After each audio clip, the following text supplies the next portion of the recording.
اعوذ باللہ من الشیطان الرجیم بسم اللہ الرحمن الرحیم الحمد للہ رب العالمین والصلاة والسلام علی اشرف الانبیاء والمرسلین ابی القاسم محمد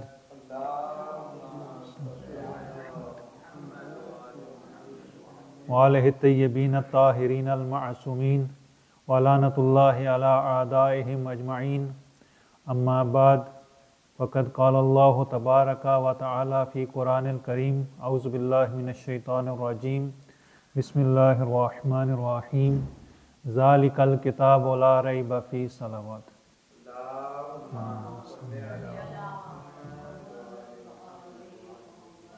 ہمارا آج کا موضوع گزشتہ ہی سے پیوستہ ہے کہ ماہ رمضان میں قرآن کی اہمیت اور قرآن سے استفادہ کیسے کیا جائے.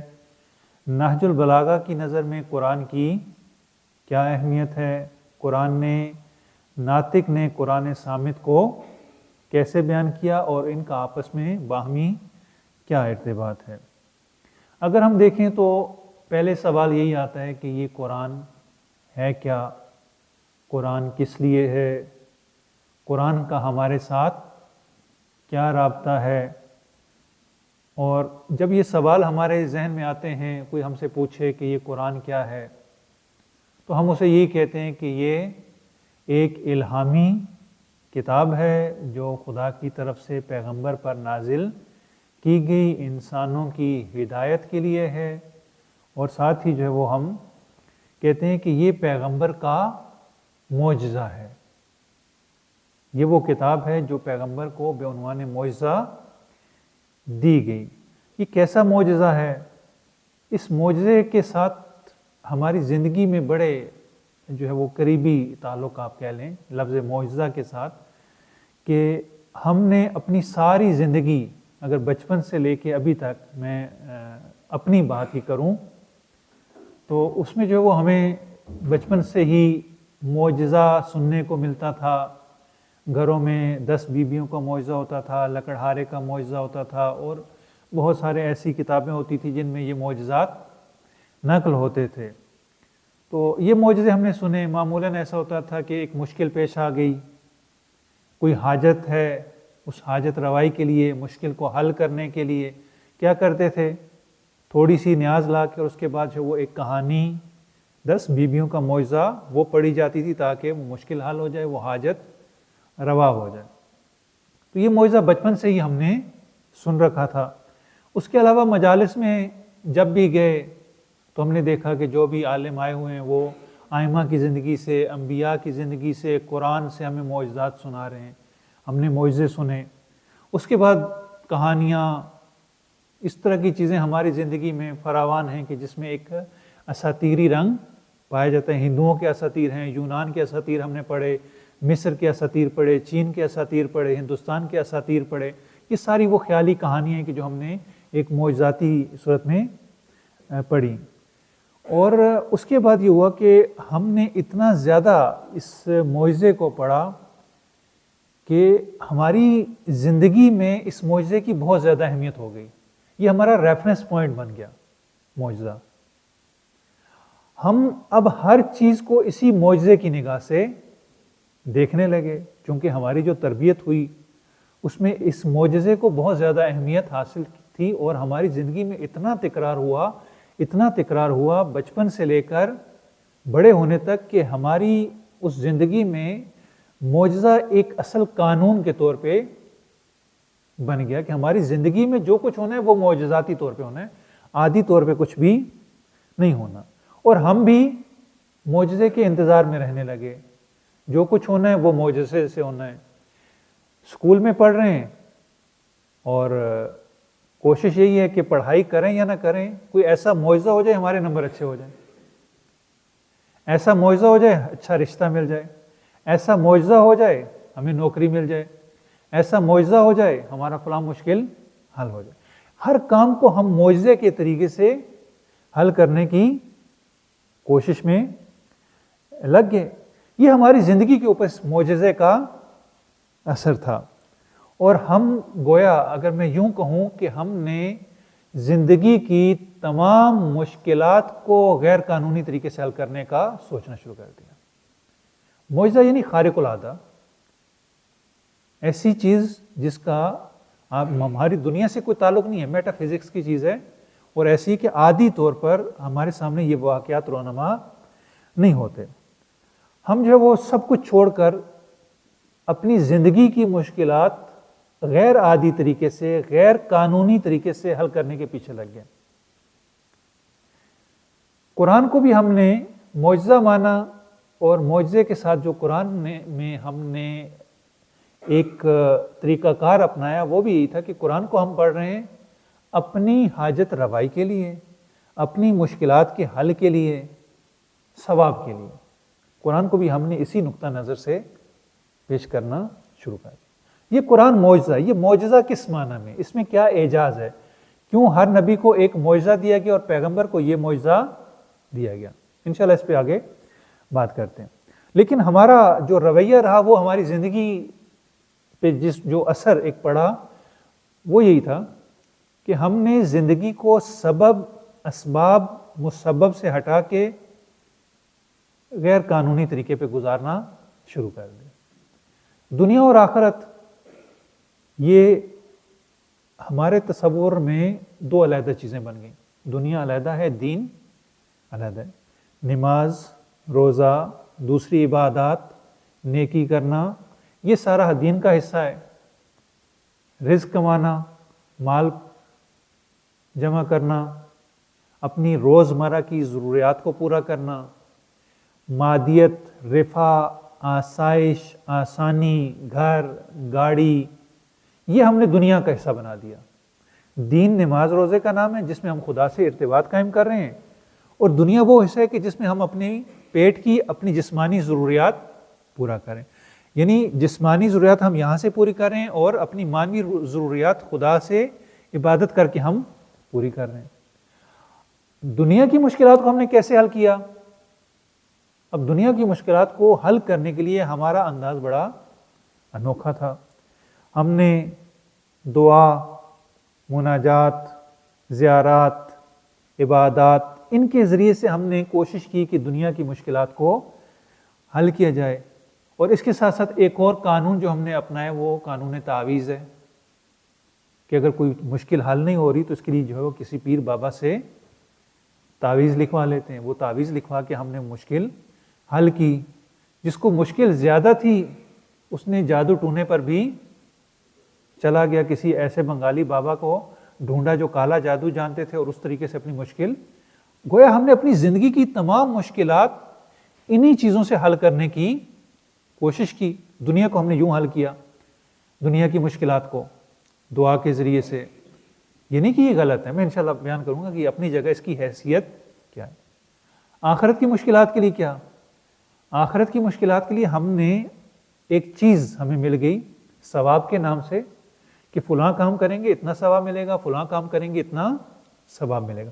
ہم نے آخرت کے لیے ثواب کے ڈھیر جمع کرنا شروع کر دیے، اس کام سے اتنا ثواب، اس کام سے اتنا ثواب، اس کام سے اتنا ثواب۔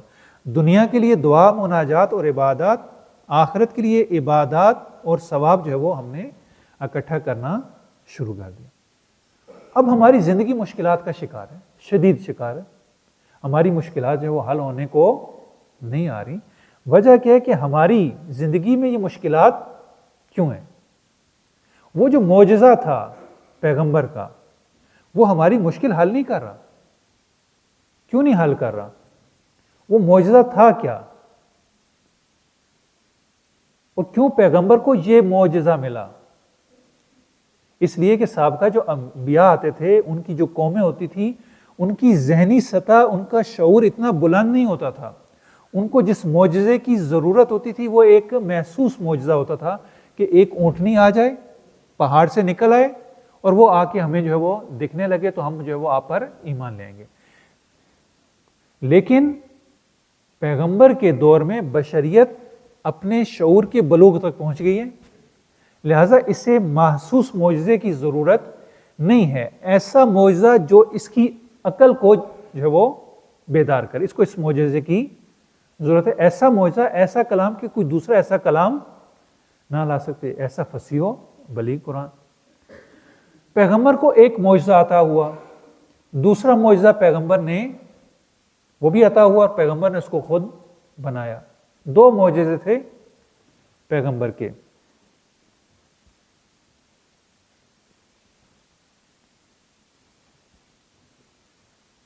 ایک معجزہ جو قرآن کی صورت میں پیغمبر کو خدا کی جانب سے عطا ہوا، اور دوسرا معجزہ جو پیغمبر نے خود تربیت کیا، وہ امیر المومنین کی صورت میں۔ پیغمبر کے پاس ایک نہیں، دو معجزے تھے۔ ایک قرآن صامت تھا، ثقل اکبر، ایک ثقل اصغر اہل بیت امیر المومنین کی صورت میں پیغمبر کے پاس یہ معجزہ موجود ہے۔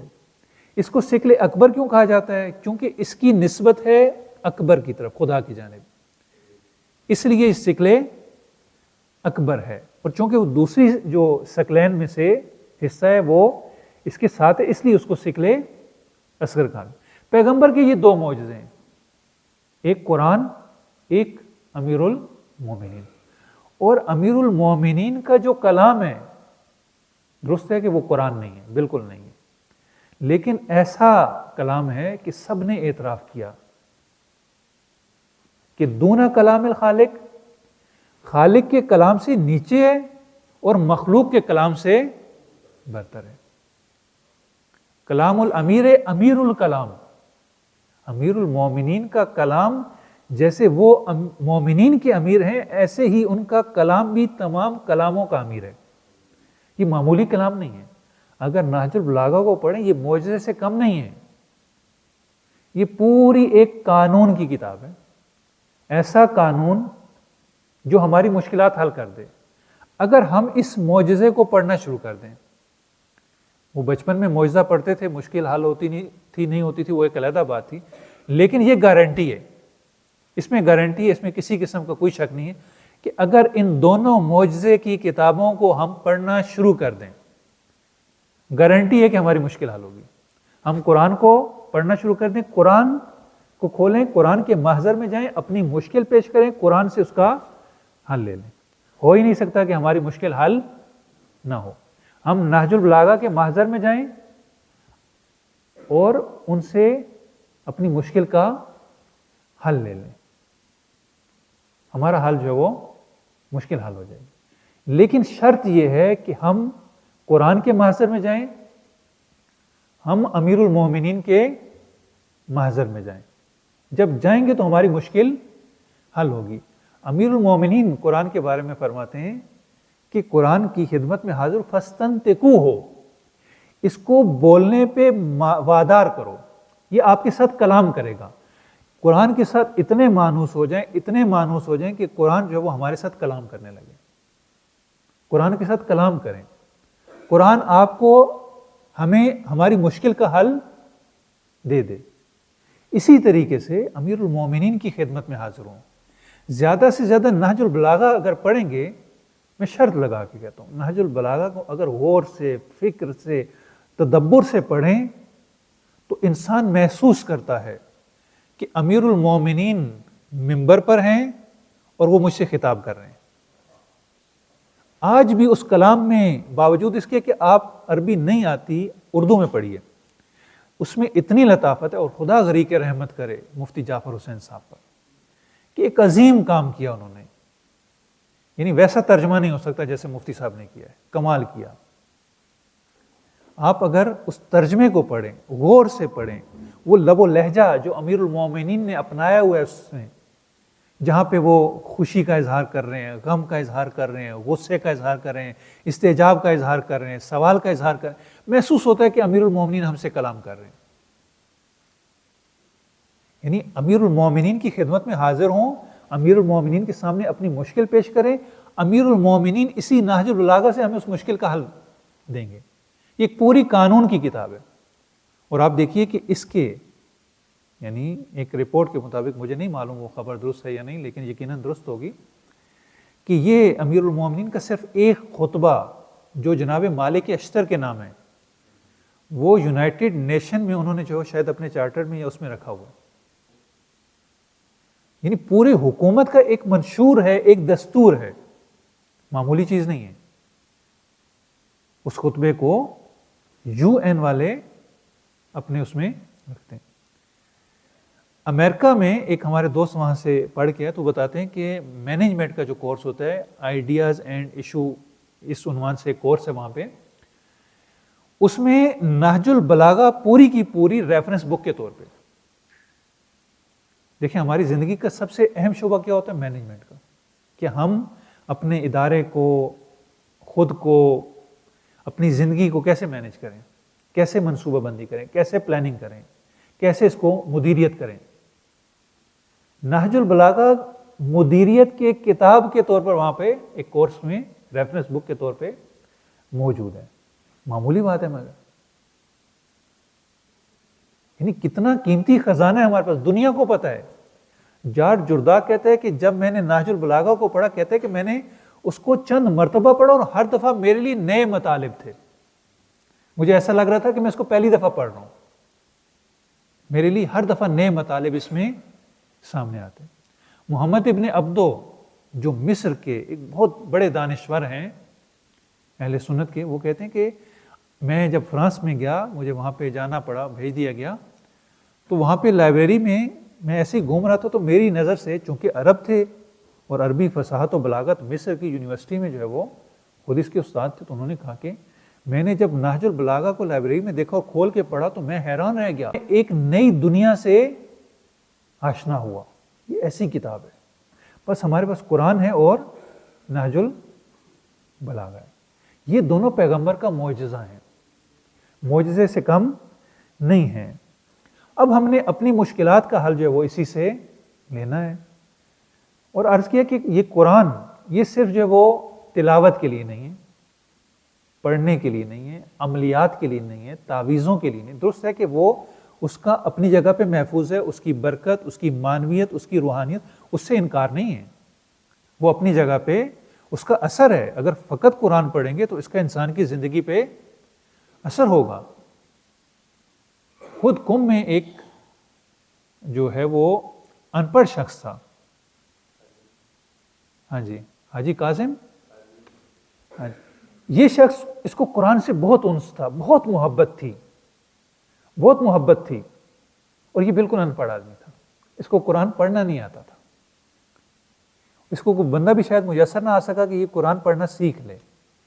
لیکن قرآن کی محبت اتنی تھی کہ یہ قرآن کھول کے انگلی رکھ کے اس کی سطروں کے اوپر جو ہے وہ انگلی جو ہے وہ لگایا کرتا تھا. اسی طریقے سے وہ قرآن دیکھتا تھا. اسی قرآن دیکھنے سے، قرآن سے محبت سے، قرآن سے انسیت سے، قرآن مانوسیت سے اس کے اندر یہ نور پیدا ہو گیا کہ آپ کسی بھی جگہ پر ایک ٹیکسٹ لکھا ہوا عربی میں، اس کے درمیان ایک آیت رکھ دیں، یہ انگلی لگا کے بتا دیتا تھا کہ یہ قرآن کی آیت ہے اور یہ آیت نہیں ہے. یقیناً اس کا اثر ہے، اس کے پڑھنے کا اثر ہے، اس کے دیکھنے کا اثر ہے، اس میں کوئی شک نہیں ہے. اس میں شفا ہے، یہ ساری چیزیں اپنی جگہ میں. لیکن یہ قرآن اس کے لیے نہیں ہے. یہ قرآن کتاب ہدایت ہے، یہ انسان کی ہدایت کے لیے آیا ہے. قرآن ثواب کی کتاب نہیں ہے، قرآن نصاب کی کتاب ہے. قرآن رسم کی کتاب نہیں ہے، رسوم کی کتاب نہیں ہے. قرآن قانون کی کتاب ہے. اس کو قانونی نقطہ نظر سے دیکھیں، اس کو ایک نصاب زندگی کے طور پہ دیکھیں. ہم اپنے بچوں کو اسکول بھیجتے ہیں، ہماری کیا سوچ ہوتی ہے؟ ایسے اسکول میں بھیجیں کہ جس کا نظام بہت اچھا ہو، جس کا قانون بہت اچھا ہو، جس کا نصاب بہت اچھا ہو، جس کے ٹیچر بہت اچھے ہوں. ایسا ہونا چاہیے. آ کے دیکھیں کہ خدا نے جو نظام بنایا، دین کا نظام، ایسا دین کہ جس کے اندر ولایت ہے، جو ولایت پر مبنی ہے. اس سے بہتر دین ہو سکتا ہے؟ نہیں ہو سکتا. ایسا دین جس کا سارا دار و مدار نظام ولایت پر ہے. ایک ولایت کا حامل دین. اس کے اندر جو قانون کی کتاب دی، جو نصاب کی کتاب دی، دنیا کی بہترین کتاب، اس سے بہتر کتاب ہو ہی نہیں سکتی قرآن. اب اس قرآن کے لیے ایک معلم بھی چاہیے تھا، اگرچہ یہ ایسی کتاب ہے، یہ خود سمجھ میں آنے والی ہے، لیکن اس کو سمجھنے کے لیے، مزید گہرائی کے لیے اس کے ساتھ استاد بھی دے دیا۔ کیسا استاد؟ علی سے بڑھ کے کوئی استاد ہو سکتا ہے کائنات میں؟ میں نہیں کہتا، خود نہج البلاغہ آپ قرآن کے ساتھ رکھ کے دیکھ لیں کہ کیسا درس دیا امیر المومنین نے قرآن کا، وہ آپ کو نہج البلاغہ میں نظر آ جائے گا۔ بہترین استاد، بہترین نصاب، بہترین مدرسہ، بہترین دین، بہترین قانون، اس سے بہتر ہو ہی نہیں سکتا۔ ان الدین عند اللہ الاسلام ومن یبتغی غیر الاسلام، جو اسلام کے علاوہ دین کو لے کے اسے قبول نہیں کیا جائے گا، فقط اسی اسکول میں، اسی مدرسے میں یہی تعلیم حاصل کرنی ہے۔ آپ دیکھیں کہ ہم اپنے بچوں کے لیے کتنا اہتمام کرتے ہیں کہ یہ بچے اچھا پڑھ لیں، اسکول اچھا ہونا چاہیے، نصاب اچھا ہونا چاہیے، قانون اچھا ہونا چاہیے، استاد اچھا ہونا چاہیے۔ کتنی تک و دو کرتے ہیں، مہنگی جو مہنگے اسکولوں میں بھیجتے ہیں، بڑی بڑی فیسز ادا کرتے ہیں، اس کے بعد جو ان پہ محنت کرتے ہیں، لیکن اس بچے کو زندگی کے لیے کیا چاہیے؟ اس کی زندگی کا نصاب کیا ہے؟ کیا ہم بچے کو وہ زندگی کا نصاب بھی پڑھاتے ہیں؟ اسکول کا نصاب تو پڑھا رہے ہیں، جو پیشہ اختیار کرنا ہے وہ نصاب تو پڑھا رہے ہیں، لیکن جو اس نے زندگی گزارنی ہے اس کا نصاب وہ پڑھنا چاہیے یا نہیں پڑھنا چاہیے؟ وہ بھی پڑھنا چاہیے۔ اور چونکہ نصاب نہیں پڑھاتے، جو زندگی کا نصاب ہے، اب ہماری زندگی میں مشکلات پیدا ہونا شروع ہو جاتی ہیں۔ کیوں؟ کیونکہ ہم نے اس نصاب کو نہیں پڑھا۔ زیادہ سے زیادہ کیا کرتے ہیں؟ ایک قاری صاحب کو بلاتے ہیں گھر میں اور کہتے ہیں کہ آپ ہمارے بچے کو قرآن پڑھنا سکھا دیں۔ اب تو یہ بھی کم لوگ کرتے ہیں۔ مسجد میں بچے کو نہیں بھیجتے قرآن کے لیے۔ کیوں؟ اس لیے کہ مولانا صاحب، دیکھیے اگر مولانا صاحب آپ بھی جائیں گے نا، اب وہ فری آپ کو سروس دے رہے ہیں، آپ کے بچے کو پڑھا رہے ہیں، تعلیم دے رہے ہیں، اس کو قرآن پڑھنا سکھا رہے ہیں، قرآن کی تعلیم دے رہی ہیں، تو والدین کیا کہیں گے؟ کہتے ہیں نہیں مولانا صاحب، ہمارا بچہ صبح اسکول جاتا ہے، تھکا ہوا ہوتا ہے، تھوڑی دیر آرام کرنا ہوتا ہے، پھر اس کے بعد بچے کو اکیڈمی جانا ہوتا ہے، اکیڈمی سے واپس آنے کے بعد اس نے ہوم ورک کرنا ہوتا ہے، پھر بیچارہ رات کو جو ہے وہ اتنی دیر ہو جاتی ہے، اب اس کو سونا ہوتا ہے، تو اس کے پاس تو ٹائم ہی نہیں ہے مسجد آنے کے لیے، قرآن پڑھنے کے لیے۔ ہم پوری محنت کر رہے ہیں اس کو پڑھانے پہ، لیکن جو نصاب زندگی ہے وہ نہیں پڑھا رہے۔ جو چیز اسے پڑھنی چاہیے، ضروری ہے اس کے لیے، وہ نہیں اسے سکھا رہے۔ نتیجہ کیا ہوتا ہے؟ ہم اپنی زندگی میں، مادی زندگی میں کامیاب ہو جاتے ہیں، روزگار بڑا اچھا فراہم کر لیتے ہیں، معیشت ہماری بڑی اچھی ہو جاتی ہے، گھر بڑا اچھا بنا لیتے ہیں، زندگی بڑی اچھی ہو جاتی ہے اس لحاظ سے، لیکن ہمیں اپنی عملی زندگی میں مشکلات پیدا ہونا شروع ہو جاتی ہیں۔ ہمیں زندگی کیسے بسر کرنی ہے، ہمیں روابط کیسے رکھنی ہے، ہمارے ماں باپ کے ساتھ ہمارا رابطہ کیسا ہونا چاہیے، ہمارے بہن بھائی کے ساتھ کیسا ہونا چاہیے، ہمارے ہمسائے کے ساتھ کیسا ہونا چاہیے، شہر والوں کے ساتھ کیسا ہونا چاہیے، میاں بیوی کا آپس میں کیسا رابطہ ہونا چاہیے، یہ ساری چیزیں ہماری زندگی میں جو اجتماعیات ہیں، جو سوشل مسائل ہیں، آپ یقین کریں سوشل مسائل کی وجہ یہی ہے کہ ہم نے سوشل مسائل کو قرآن سے نہیں لیا۔ قرآن کو ہم نے انفرادی کتاب بنا دی ہے جو خدا سے رابطے کے لیے، جس کا معاشرے کے ساتھ کوئی تعلق نہیں، ایسا نہیں ہے۔ قرآن معاشرتی کتاب ہے جو ہمیں معاشرت سکھاتی ہے کہ ہم نے معاشرت، سوشل لائف کیسے گزارنی ہے، یہ جو ہے وہ ہمارے لیے ضروری ہے۔ بس قرآن نصاب کی کتاب ہے، قانون کی کتاب ہے۔ اور کیا اس شاعر نے اچھا اس کو پیش کیا؟ شاعر کہتے ہیں کہ مجھ کو بھی پڑھ کتاب ہوں مضمون خاص ہوں، مانا تیرے نصاب میں شامل نہیں ہوں میں۔ اس کو نصاب میں شامل کرنا ہے ہم نے۔ ہماری کوشش یہ ہونی چاہیے کہ ہم قرآن کو اپنے نصاب میں شامل کریں۔ کیوں؟ اس لیے کہ قرآن کی خصوصیت ہی، اور ماہ رمضان یہ تو بہار قرآن ہے، یہ وہ موقع ہے کہ ہم اس موقع سے استفادہ کرتے ہوئے اپنے آپ کو قرآن سے ہم آہنگ کریں، قرآن کو زیادہ سے زیادہ پڑھیں، قرآن کو زیادہ سے زیادہ سمجھیں، تاکہ ہم قرآن کے ساتھ ہم آہنگ ہو جائیں، ہماری روح قرآن کی روح کے ساتھ ہم آہنگ ہو جائے۔ یعنی یہ قرآن ہمارے رگ و پے میں سرایت کر جائے. اتنا زیادہ ماہ رمضان میں ہم قرآن سے مانوس ہوں تاکہ وہ معجزہ ہمارے وجود میں نظر آئے. یہ ضروری ہے. اور یہ قرآن بڑا آسان ہے. یعنی معمولاً قرآن سے ہم لوگ بہت ڈرتے ہیں.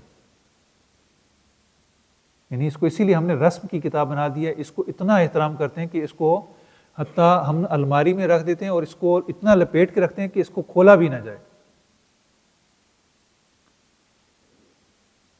ہماری زندگی میں اگر دیکھیں، مثلا جب شادی ہوتی ہے تو رخصتی کے وقت برکت کے لیے کیا کیا جاتا ہے؟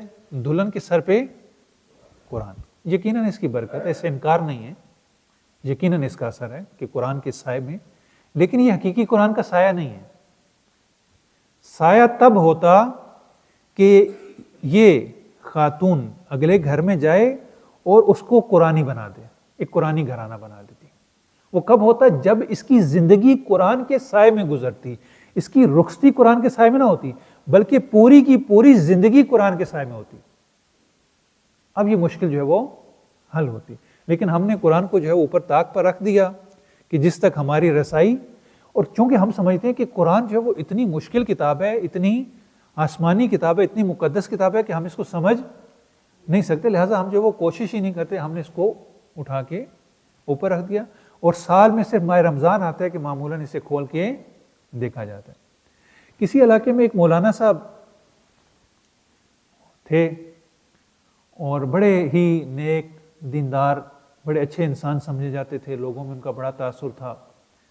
تو ایک دفعہ مولانا صاحب کسی کے گھر میں گئے اور ان لوگوں نے جو ہے وہ، چونکہ مولانا صاحب پہ اعتماد تھا، با ایمان آدمی تھے، یہ امانت دار انسان تھے، تو انہوں نے ایسے ہی گھر میں کچھ پیسے پڑے ہوئے تھے تو مولانا کو انہوں نے وہیں پہ بٹھا دیا. تو مولانا جب اٹھ کر گئے تو وہ پیسے غائب تھے. انہیں لگا کہ یہ تو ہم مولانا پہ اتنا اعتماد کرتے تھے اور مولانا نے جو ہے وہ جیسے ہی، زیادہ تھے نہیں، معمولی سی رقم تھی، لیکن یہ کہ اعتماد انسان کا جب اٹھ جائے، ٹھیس لگے تو برا لگتا ہے کہ یہ ایسا کیوں ہوا. تو ان کو یہ لگا کہ مولانا صاحب نے اچھا نہیں کیا، ہمیں کہہ دیتے، ہم ان کی ضرورت پوری کر دیتے. یہ پیسے انہیں نہیں اٹھانے چاہیے تھے، اتنی بڑی رقم نہیں تھی. بارہ یہ تھوڑا سا کھنچاؤ ان کے اور مولانا کے درمیان آ گیا اور یہ کافی عرصے تک جو ہے وہ مولانا کے پاس نہ گئے. اسی وجہ سے، قدورت کی وجہ سے ایک دل میں انہوں نے پیدا کر لیا. تقریباً 1 سال کے بعد دوبارہ بہرحال کہیں پہ اکٹھے ہو گئے، مولانا سے ملاقات ہو گئی. تو مولانا نے شکوہ کیا کہ آپ بڑے کھنچے کھنچے رہتے ہیں، آپ نے جو ہے وہ کافی عرصے سے اپنا دیدار نہیں کروایا، آپ سے ملاقات نہیں ہو پائی. تو انہوں نے بھی موقع دیکھا کہ تنہائی میں مولانا مل گئے. انہوں نے فوراً اپنا شکوہ کر دیا کہ مولانا، ہم نے تو اس وجہ سے آپ سے ملنا چھوڑ دیا کہ وہاں پہ ایک چیز ہماری امانت رکھی ہوئی تھی، وہ آپ نے اٹھا کے اس کو جو ہے وہ لے گئے. جب مولانا نے سنا تو مولانا نے رونا شروع کر دیا، گریہ کرنا شروع کر دیا، شدید گریہ کیا. کہا کہ مولانا کیا ہو گئے، چلیں ہم جو ہے وہ اپنی بات واپس لیتے ہیں، آپ ناراض نہ ہوئیے، گریہ نہ کیجیے، کیوں پریشان ہوتے ہیں، ہم معذرت کرتے ہیں آپ سے. تو کہنے لگے میں اس لیے نہیں گریہ کر رہا کہ آپ نے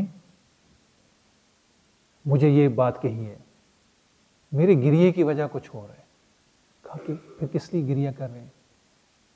کہا اس لیے کہ مجھے قرآن کی مہجوریت پہ رونا آ رہا ہے کہ میں نے وہ پیسے اٹھا کے پاس ہی قرآن پڑھا تھا، میں نے قرآن میں اس کے اندر رکھ دی. میں نے کہا آپ قرآن کھولیں گے آپ کو پتہ چل جائے گا کہ پیسے اس میں پڑھیں. یعنی اس کا مطلب ہے کہ 1 سال ہو گیا آپ نے قرآن کھول کے نہیں دیکھا.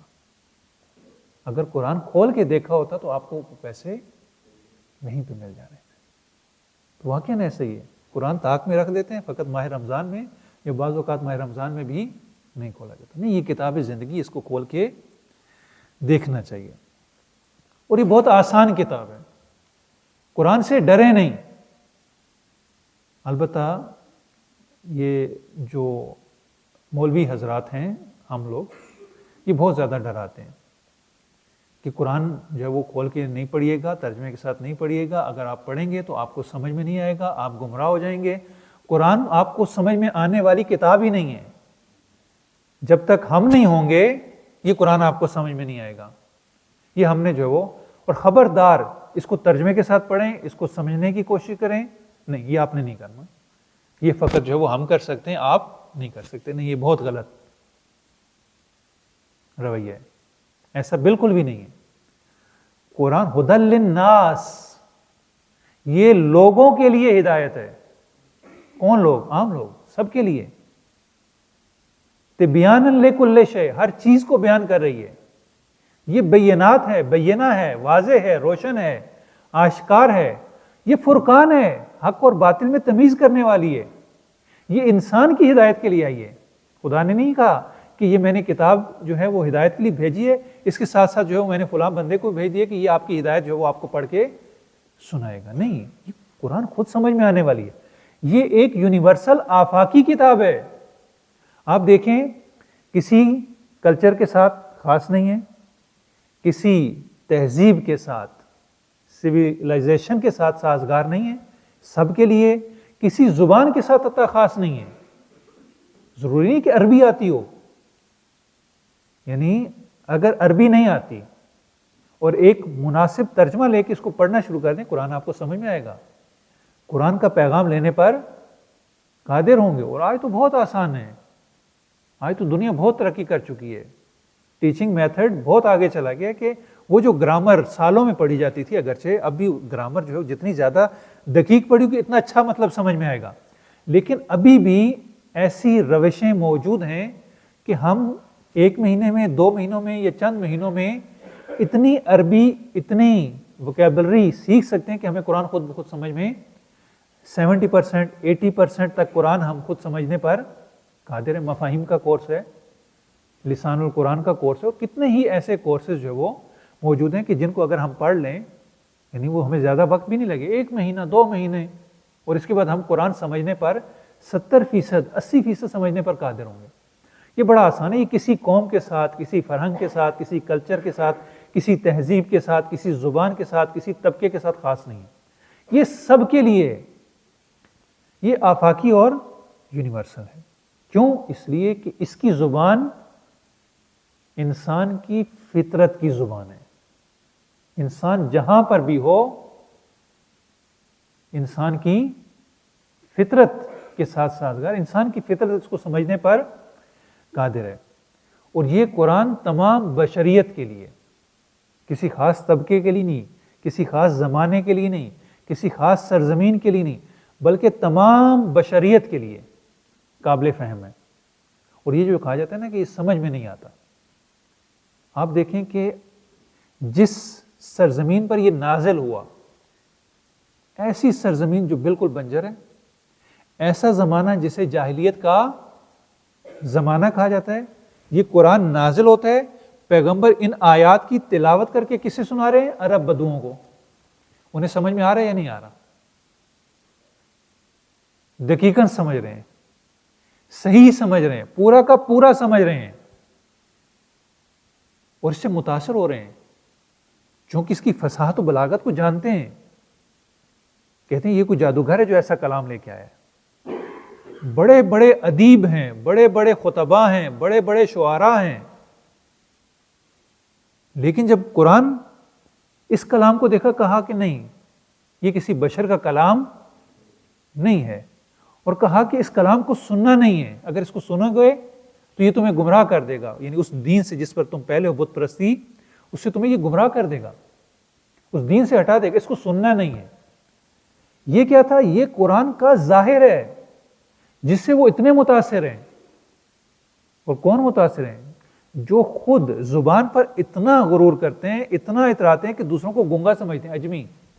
اجمی کا مطلب ہے گنگا، یعنی انہیں اپنی زبان دانی پہ اتنا غرور ہے کہ دوسروں کو وہ اہل زبان سمجھتے ہی نہیں ہیں. لیکن جب قرآن آتا ہے، قرآن کے سامنے خاضع ہو جاتے ہیں، تسلیم ہو جاتے ہیں کہ نہیں، مانتے نہیں ہیں، یعنی جانتے ہیں کہ یہ کیا ہے لیکن مانتے نہیں ہیں، قبول نہیں کرنا، ایمان نہیں لانا.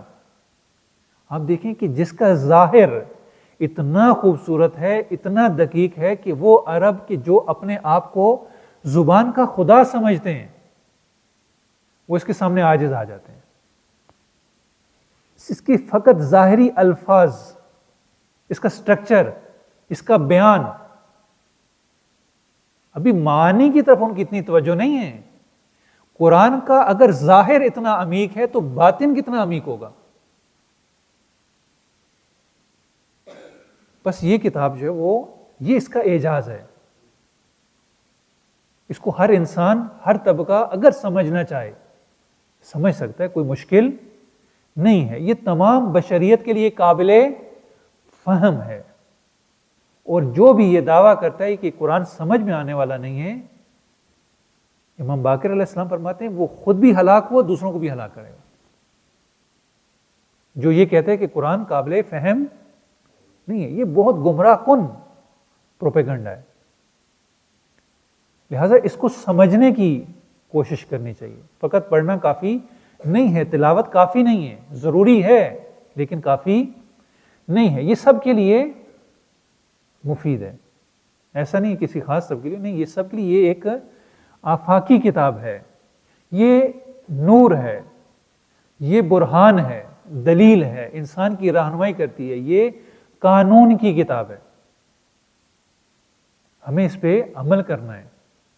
یعنی خدا نے ہمیں پیدا کیا، کل بھی عرض کیا کہ ہمیں اپنے مقصد تک پہنچنا ہے، انسان کو کمال حاصل کرنا ہے، انسان کو خدا تک پہنچنا ہے، وہ مقام عبودیت کو حاصل کرنا ہے.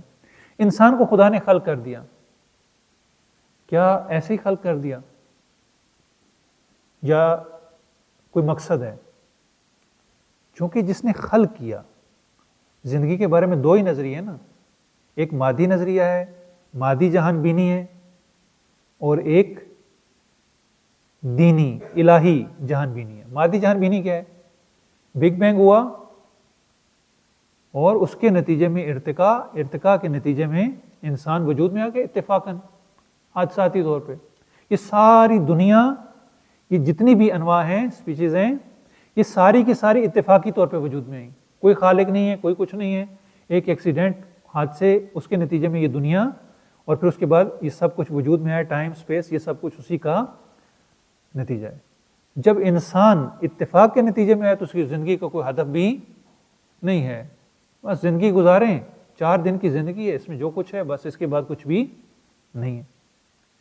ایک یہ نظریہ حیات ہے. دوسرا، نہیں، ایسا نہیں ہے. انسان، یہ کائنات اگر اس کو دیکھیں تو یہ معمولی نہیں ہے. ویل پلانڈ، ویل اسٹرکچرڈ اور ویل سسٹم، بہترین سسٹم ہے، بہترین اسٹرکچر ہے. اس کی ایک چیز بھی ذرا برابر بھی ادھر سے ادھر نہیں ہے. اور ایسی مخلوق، ایسی کائنات، یہ بغیر خالق کے وجود میں نہیں آ سکتی. اور ایسا خالق جو حکیم ہو. جب ایک خالق اس کائنات کو بنانے والا، یہ کریشن ہے، اس کے پیچھے ایک کریٹر ہے. جب یہ کریشن ہے اور ایسی ہستی کی کہ جو با حکمت ہے، جو حکیم ہے، تو اس نے انسان کو جب پیدا کیا تو انسان کو بغیر مقصد کے پیدا نہیں کیا. انسان کا ایک مقصد ہے، انسان نے اس مقصد کو حاصل کرنا ہے. انسان آدم بن کے آیا ہے، اس نے انسان بننا ہے، مقام انسانیت پہ، مقام عبودیت تک پہنچنا ہے. یہاں سے شروع کہاں سے ہوا؟ خدا سے. خدا نے اس کو پیدا کیا. پہنچنا کہاں ہے؟ خدا تک پہنچنا ہے اس نے.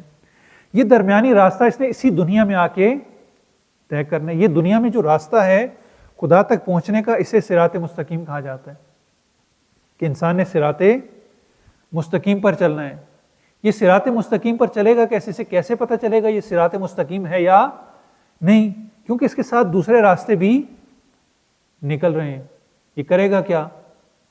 تو خدا کہتے ہیں کہ میں نے تمہیں خلق کیا، تمہیں ایک ٹارگٹ دیا کہ تم نے اس تک حاصل کرنا ہے، تمہارا ایک ویژن ہے، نصب العین ہے، تم نے اس تک پہنچنا ہے. جب اس تک پہنچنا ہے اور راستہ بھی درمیان میں موجود ہے تو تمہیں اس راستے میں مشکلات درپیش ہیں، لہٰذا میں تمہاری ہدایت کا انتظام کرتا ہوں. ہدایت کا انتظام کیا، انبیاء کا سلسلہ، انبیاء کے ساتھ آسمانی کتابیں، اور قرآن وہ آخری کتاب ہے. انسان نے اپنے ہدف کو، مقصد حیات کو حاصل کرنا ہے. مقصد حیات کے لیے انسان کے پاس جو نصاب ہے، جو قانون ہے، وہ قرآن کی صورت میں. انسان نے اس قرآن سے اپنے مقصد حیات کو حاصل کرنا ہے. لہذا انسان جو بھی عمل کرے گا اسی کی تاثیر جو وہ ہوگی پر انسان نے حرکت کرنی، چونکہ انسان ایسا موجود ہے کہ جو بغیر حرکت کے نہیں رہ سکتا. جہاں پر اس نے حرکت روک دی، اور یہ حرکت مادی بھی ہے، مانوی بھی ہے، جسمانی بھی ہے، روحانی بھی ہے، یہ دونوں حرکتیں جو ایک ساتھ ساتھ چلنی ہیں. تو انسان کو اب قانون پہ عمل کرنا ہے. اس قانون کے لیے جو چیز دی گئی وہ قرآن ہے. قانون کو اپنانے کے لیے، نافذ کرنے کے لیے جو ہستی، جو اتھارٹی دی گئی وہ نظام امامت ہے. تو اب یہ جو ہے وہ اس طریقے سے انسان نے اپنے مقصد کو حاصل کرنا ہے. اب دیکھیں ہم نہج البلاغہ کی روشنی میں کہ امیر المومنین قرآن کے بارے میں کیا کہتے ہیں. قرآن سے جو ہے وہ امیر المومنین کا انس بہت زیادہ ہے. دیگر ائمہ کو بھی دیکھ لیں تو قرآن سے انس بہت زیادہ ہے. ہر چیز میں، روایات میں آپ کو قرآن کا عکس واضح طور پر نظر آئے گا. امیر المومنین قرآن کے بارے میں کہتے ہیں کہ ان اللہ بعث رسولا ہادیا بکتاب ناطق، خدا نے رسولوں کو مبعوث کیا، پیغمبر کو مبعوث کیا اور ان کو کتاب ناطق دے کر جو بولنے والی ہے، اور اس سے جو ہے وہ کوئی ہلاک نہیں ہوگا. اگر کوئی اس پر عمل کرے تو وہ ہلاک نہیں ہوگا. اور کہتے ہیں کہ اگر قرآن کو چھوڑ دیں گے، بدعات میں پڑ جائیں گے، تو یہ بدعات چونکہ حق سے مشابہ ہوتی ہیں اس لیے انسان کو ہلاک کر دیں گے. ہلاکت سے بچنے کے لیے قرآن سے متمسک ہونا ضروری ہے. پھر امیر المومنین کہتے ہیں، اب وقت نہیں ہے میں اس کا عربی متن پڑھتا، کہتے ہیں کہ قرآن نور ہے جس کی روشنی ختم ہونے والی نہیں ہے. ہم ٹیوب لائٹ لے کے آتے ہیں، ایک لائٹ لے کے آتے ہیں، وہ 2 سال 4 سال 5 سال 10 سال ختم ہو جاتی ہے. لیکن قرآن ایسی نورانیت کا حامل ہے کہ یہ نورانیت ختم ہونے والی نہیں ہے. اور پھر کہتے ہیں کہ اس نور سے شفا حاصل کرو. قرآن سے شفا حاصل کرنی ہے. کس چیز کی؟ یہ بیماری کی بھی شفا ہے، اس میں کوئی شک نہیں ہے کہ قرآن بیماری کی شفا ہے. لیکن اصلی شفا ہماری زندگی کی جو دوسری بیماریاں ہیں، نفس کی بیماریاں ہیں کہ جس سے انسان خدا کی اطاعت سے دور ہو جاتا ہے، یہ اس کے لیے. ایسا ہو سکتا ہے کہ میں ڈاکٹر کے پاس جاؤں، ڈاکٹر مجھے نسخہ دے اور میں اس نسخے کو فقط پڑھنا شروع کر دوں. وہ مجھے شفا دے گا؟ کبھی بھی نہیں دے گا. یا میں ایسا کرتا ہوں کہ اس نسخے کو پانی میں گھول کے پینا شروع کرتا ہوں. اب یہ نسخہ مجھے شفا دے گا؟ نہیں دے گا. میں اس نسخے کو نماز کے بعد پڑھنا شروع کر دوں، شفا دے گا؟ نہیں دے گا. کیسے شفا ملے گی؟ میں اس نسخے سے دوائی لے کے آؤں، وہ دوائی استعمال کروں، جب وہ استعمال کروں گا مجھے شفا ملے گی. قرآن بھی ایسے ہی ہے. البتہ قرآن میں وہ صفت بھی پائی جاتی ہے کہ اگر اس کو پڑھیں گے تو ثواب ملے گا. اس میں کوئی شک نہیں، ثواب ملنا ہے، لیکن فقط ثواب کی خاطر نہیں ہے. یہ ثواب کا جو ہمارا تصور ہے بہت غلط ہے. ہمارے بچے اسکول جاتے ہیں، یہ ثواب، اس کو اگر ہم سمجھنا چاہیں صحیح معنوں میں کہ صحیح ثواب کیا ہے، تو یہ جو ہم ڈھیر لگا رہے تھے نا، خالی خیالاتی تصوراتی، نا، یہ غلط ہے. یہ ثواب جو ہم صرف ثواب اکٹھا کر رہے ہیں، ثواب بما ہوا ثواب، یہ کوئی چیز نہیں ہے. یہ ہمارے تخیلات ہیں، تصورات. ثواب پھر کیا ہے؟ ثواب ایسے ہی کہ ہم اپنے بچے کو کہتے ہیں، میں اپنے بچے کو کہتا ہوں کہ بیٹا آپ اچھے سے پڑھو، اگر آپ کامیاب ہو گئے اور اچھے نمبر آپ نے لے لیے، اتنے نمبر آپ نے لے لیے، تو میں آپ کو انعام کے طور پہ مثلا لیپ ٹاپ دوں گا، فلاں چیز دوں گا. اب میرا مقصد کیا ہے؟ بچے کو وہ انعام دینا، وہ چیز دینا، یا یہ کہ بچہ پڑھ لکھ کے اپنا مستقبل بنا لے، اس کا مستقبل اچھا ہو جائے. اصل ہدف ہے مستقبل اچھا کرنا. یہ انعام میں کیوں دے رہا ہوں؟ تاکہ اس کے اندر تحریک، محرک پیدا ہو، اس کو موٹیویٹ کرے. یہ اس کو موٹیویٹ کرے گا اور وہ پڑھے گا، پڑھنے کے بعد اپنے مقصد کو حاصل کر لے گا. وہ اس کے تحت پڑھے گا، لیکن اصل مقصد جو ہے وہ ہے. خدا نے بھی یہی کہا. اور یہ بچے کو انعام کب ملتا ہے؟ اگر بچہ خدا نہ خواستہ وہ مقصد حاصل نہ کر سکے. اب والدین بچے کو انعام دیں گے؟ کبھی بھی نہیں دیں گے. بچے کو انعام کب ملے گا؟ جب بچہ شرائط پر پورا اترے گا، وہ عمل انجام دے گا، تب بچے کو انعام ملے گا۔ یہ ثواب بھی ایسے ہی ہے۔ خدا کہتے ہیں کہ یہ قانون عمل ہے، یہ مکافات عمل ہے، یہ دنیا آخرت کی کھیتی ہے۔ یہاں جو کچھ بونا ہے آخرت میں، اگر یہاں پر بوئیں گے تو یہ ثواب وہاں پہ جائے گا، اگر یہاں پہ کچھ نہیں کریں گے تو اس جو فصل ہم بو رہے ہیں اس کا جو پھل ہے وہاں پہ نہیں جائے گا۔ کچھ بوئیں گے تو اس کا پھل اور نتیجہ نکلے گا، اگر کچھ نہیں بوئیں گے تو کوئی نتیجہ ہی نہیں نکلنے والا، کچھ حاصل ہونے والا نہیں ہے۔ تو یہ ثواب یہ ہے، مکافات عمل ہے، اگر عمل کریں گے تو یہ آخرت میں کام آئیں گے، ورنہ ایسی کوئی مجرد چیز نہیں ہے کہ جو ہم یہاں پہ کرتے رہیں اور ثواب ہمارا وہاں پر اکٹھا ہوتا رہے۔ نہیں، یہ جو ڈھیر ہم ثواب کے وہاں پہ لگا رہے ہیں اور یہاں پہ بغیر عمل کے یہ ثواب کسی کام آنے والا نہیں ہے، یہ فقط تصورات ہیں، یہ فقط تخیلات ہیں۔ ثواب کا صحیح جو تصور ہے، کانسیپٹ ہے، وہ یہ کہ ہم دنیا میں عمل کریں اور یقین کریں اگر دنیا میں کامیاب ہوں گے تو آخرت میں کامیاب ہوں گے۔ الدنیا مزرعۃ الآخرۃ، دنیا آخرت کی کھیتی ہے۔ من مات ولم یعرف امام زمانہ مات میتۃ جاہلیہ، جو مر جائے اور امام کی معرفت حاصل نہ ہو اسے جاہلیت کی موت حاصل ہوئی۔ جاہلیت کی موت کون مرتا ہے؟ جس کی زندگی جاہلیت کی ہوتی ہے، یعنی پوری زندگی جاہلیت کی تھی، لہذا نتیجہ بھی جاہلیت کی صورت میں۔ یہاں پہ بھی ایسے ہی ہے، اگر زندگی اچھی ہوگی، زندگی آرام دہ ہوگی، یہاں پر زندگی کمفرٹیبل ہوگی، سکون میں ہوگی، آرام میں ہوگی، صرف جسمانی نہیں۔ کمفرٹیبل ہونے سے مراد جو ہے وہ ہم صرف اپنے جسم کو کمفرٹ کر لیتے ہیں، نہیں، جسم کے ساتھ ساتھ انسان کا نفس، انسان کی روح، کہ جس کے لیے ماہ رمضان خدا نے ایک پیکج دیا، یہ بھی جو ہے ہماری کمفرٹ ہونی چاہیے۔ آج ہمارا جسم جو ہے بڑی راحت میں ہے، ہم جسم کے لیے، تن پروری کے لیے کیا کرتے ہیں؟ بہت اہتمام کرتے ہیں، کس لیے؟ کہ ہمارا جسم راحت میں ہو۔ جس بستر پہ ہم سوئیں وہ بستر بڑا نرم ہونا چاہیے، جس جگہ پر ہم بیٹھیں وہ جگہ بڑی نرم ہونی چاہیے۔ ہم نے چلنا ہے، ہمارا جوتا بہت نرم ہونا چاہیے۔ ہم نے کپڑے پہننے، کپڑے بہت ہی ہمارے جسم کو اس کے ساتھ کمفرٹ ہونے چاہیے۔ باقی بھی ہماری زندگی کی ہر چیز ایسے ہی ہونی چاہیے۔ ہم جسم کا بڑا خیال رکھتے ہیں، آیا ہم اتنا ہی خیال اپنے نفس اور روح کا بھی رکھتے ہیں؟ وہ بھی ہمیں رکھنا چاہیے۔ وہ کیسے ہوگا؟ وہ اسی قرآن سے ہوگا، وہ اسی ماہ رمضان سے ہوگا، جب ہم اپنے نفس کو وہ غذا دیں گے جو نفس کی ضرورت ہے، جب نفس کو صحیح عمل پر، قرآنی عمل پر وادار کریں گے تو یہ جو ہے وہ مشکل حل ہوگی۔ پھر امیر المومنین فرماتے ہیں کہ یہ بڑی بڑی بیماریوں سے شفا دیتا ہے۔ کون سی بیماری سے؟ کفر سے، نفاق سے، گمراہی سے۔ یعنی امیر المومنین کی نظر سے ان سے بڑی بیماری ہو ہی نہیں سکتی، اور جو اس پر عمل کر لے گا، امیر المومنین فرماتے ہیں کہ قرآن قیامت کے دن اس کی شفاعت کرے گا۔ قرآن شفیع ہوگا، شفاعت کرے گا، اور قرآن خود خدا کے سامنے کہے گا کہ اس نے خود یہ گواہی دے گا کہ یہ شخص قرآن کی کھیتی بونے والا ہے۔ یعنی خود قرآن کہے گا، امیر المومنین کہتے ہیں انہی الفاظ کے ساتھ، خود قرآن گواہی دے گا کہ اس نے قرآن کی کھیتی دنیا میں بوئی تھی، آج اس کو کاشت کر رہا ہے۔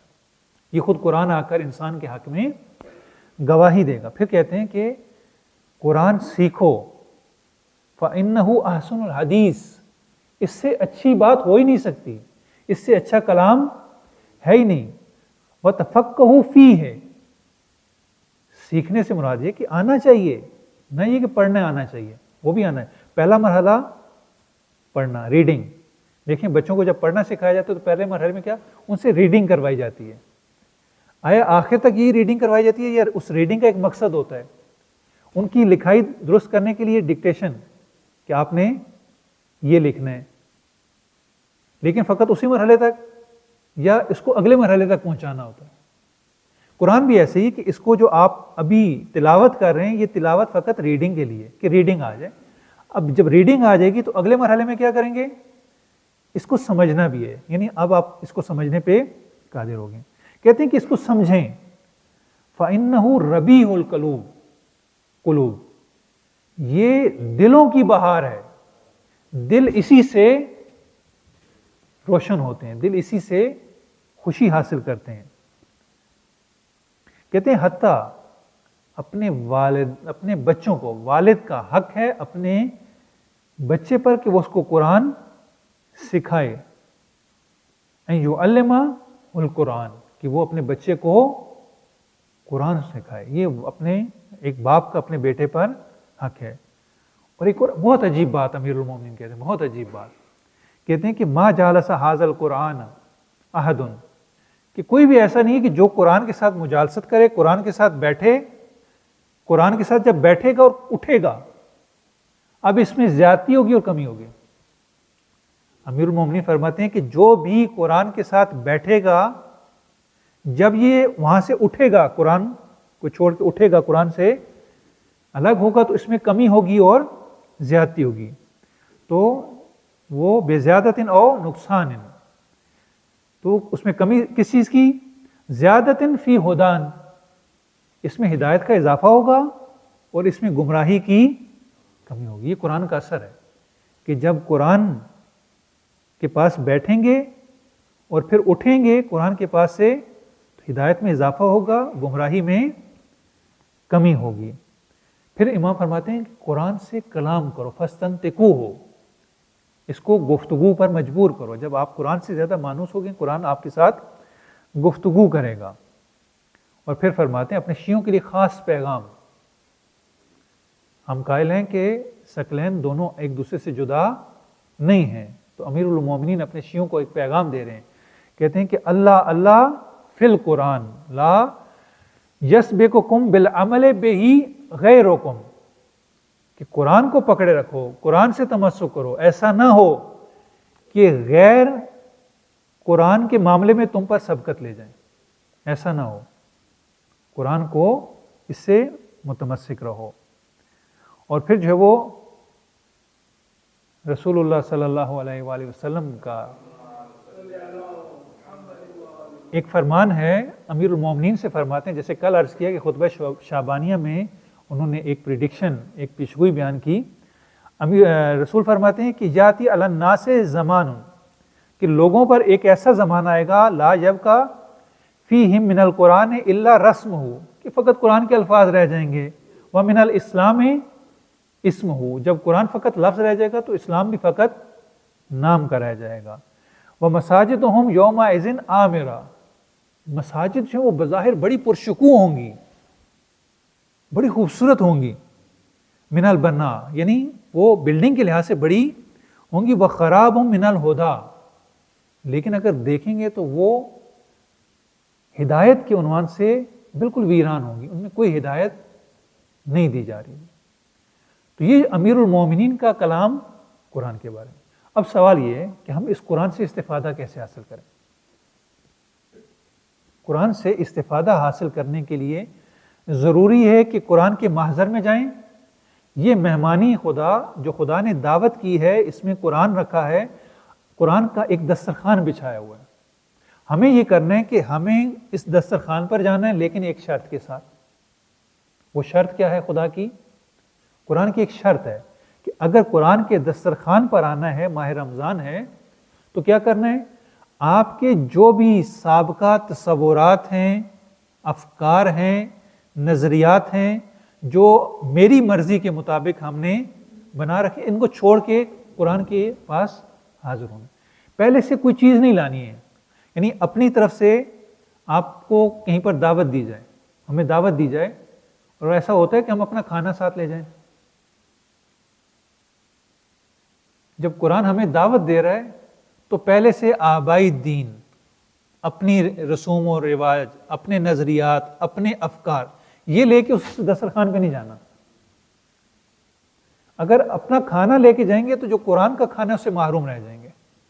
قرآن کہتے ہیں کہ اگر آنا ہے میرے محضر میں تو اپنا کھانا ساتھ نہ لانا, آپ میرے مہمان ہیں, آپ کا کھانا میرے ذمہ. لہذا دسترخوان جو ہے وہ بچھا ہوا ہے, محضر قرآن میں آئیں. عربی نہیں آتی کوئی مسئلہ نہیں, سیکھنا چاہتے ہیں 1 مہینہ لگے گا, 2 مہینے, اتنا سیکھ لیں گے کہ قرآن کو, اس کا پیغام سمجھنے پہ قادر ہوں گے. کوئی بھی ایک ترجمہ شیعہ کا ہو اہل سنت کا، اٹھا لیں، کوئی فرق نہیں ہے، جس میں الفاظ کا ترجمہ ساتھ نیچے دیا گیا ہو، کہ آپ اس الفاظ کو، اس جملے کو سمجھیں اور دیکھیں کہ خدا ہم سے کیا کلام کر رہا ہے، اس کا پیغام کیا ہے۔ اور بجائے اس کے کہ ہم ہر روز ایک پارہ پڑھیں، ہم تھوڑا سا قرآن پڑھیں، بولو ایک آیت پڑھیں۔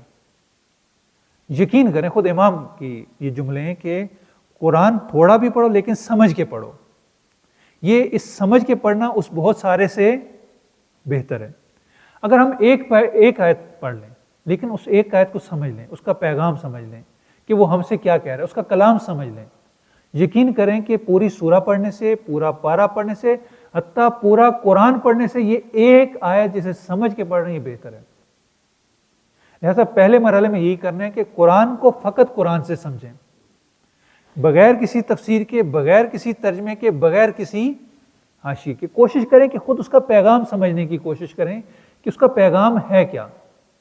پہلے مرحلے میں یہی، اگر پہلے مرحلے میں ہم نے تفسیر سے شروع کیا، چونکہ تفاسیر جو بھی مذہب ہوتا ہے وہ اپنے نقطہ نظر سے لکھتے ہیں، ہر مکتب، حتی ترجمہ بھی اگر آپ دیکھیں غور سے تو ہر مکتب کے اپنے مطابق جو ہے وہ ترجمہ ہوتا ہے۔ پہلے مرحلے میں اگر ہم کسی تفسیر سے پڑھیں گے تو ہم قرآن کو نہیں سمجھ سکیں گے۔ کیوں؟ قرآن شفاف ہے، اگر ہم اینک لگا لیں گے، جس رنگ کی اینک لگائیں گے، جس مسلک کی اینک لگائیں گے، قرآن ہمیں اسی رنگ میں نظر آئے گا، اسی مسلک میں نظر آئے گا۔ لہذا پہلے مرحلے میں کوشش کریں کہ قرآن کو فقط قرآن سے سمجھنے کی کوشش کریں۔ دوسرے مرحلے میں ٹھیک ہے کہ آپ جو ہے وہ کسی کا حاشیہ دیکھ لیں، تفسیر دیکھ لیں، لیکن پہلے مرحلے میں قرآن کو فقط قرآن سے سمجھنا ہے۔ جب قرآن کو قرآن سے سمجھیں گے، اس کا پیغام سمجھیں گے، اب یہ قرآن ہماری ہدایت کرے گا، اب یہ قرآن جو ہے وہ ایک قانون کی شکل میں ہماری عملی زندگی میں آ جائے گا اور ہماری مشکلات حل ہو جائیں گی، اور وہ معجزہ جسے خدا نے معجزہ بنا کے بھیجا ہے، وہ معجزہ اپنا کام دکھائے گا۔ خداوند متعال سے دعا ہے کہ خدا ہمیں قرآن سے متمسک ہونے کی توفیق عطا فرمائے، خدا ہمیں قرآن کی تعلیمات پہ عمل کرنے کی توفیق عطا فرمائے، خدا قیامت کے دن قرآن کو ہمارا شفیع قرار دے۔ الہی بحق محمد و آل محمد ہمارے مرحومین کی مغفرت فرما، جو مریض ہیں انہیں شفائے کاملہ و عاجلہ عطا فرما، جو مریض ہیں انہیں شفائے کاملہ و عاجلہ عطا فرما، جو بے روزگار ہیں انہیں روزگار عطا فرما، جو کسی مشکل میں شکار ہیں ان کی مشکلات آسان فرما، جو مقروض ہیں ان کا قرض غیب سے ادا فرما، جو بے اولاد ہیں انہیں اولاد صالح و سالم عطا فرما، ہمیں ائمہ اہل بیت علیہ السلام کی تعلیمات پر عمل کرنے کی توفیق عطا فرما، ہمارے ولی حقیقی کا ظہور فرما، ہمیں ان کے انصار میں سے قرار دے۔ ربنا آتنا فی الدنیا حسنۃ وفی الآخرۃ حسنۃ وقنا عذاب النار۔ اللہم صلی علی محمد و آل محمد۔